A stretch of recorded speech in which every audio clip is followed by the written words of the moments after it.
Bagamat nagpapasalamat siya sa suwestyon, tila hindi naman kumbinsido si Atty. Don Artes, acting chairperson ng Metro Manila Development Authority o MMDA, sa mungkahi ng grupong Lawyers for Commuter Safety and Protection na iurong ang number coding.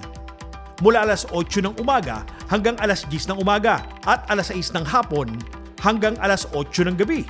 Ayon kay Artes, layunin umano ng kasalukuyang oras ng number coding ay para mabawasan ang pagsisikip ng kalsada tuwing rush hour. Magkagayunman, nakahanda umano ang MMDA na pag-aralan pa rin ito at aaksyon sila base sa datos kung makakatulong o hindi ang ganitong pagbabago. Samantala, kinukonsidera ni Artes kung kinakailangan ng tanggalin ng window hours sa number coding scheme.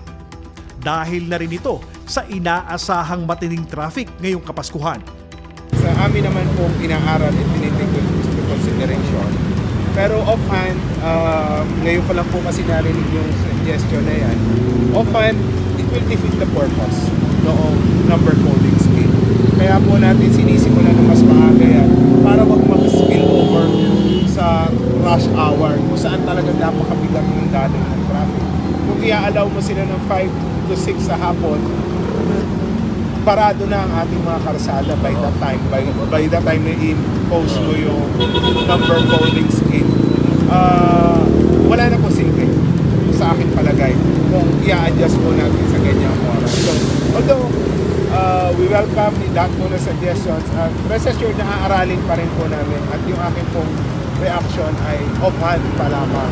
At syempre po, kailangan natin ng pasihan.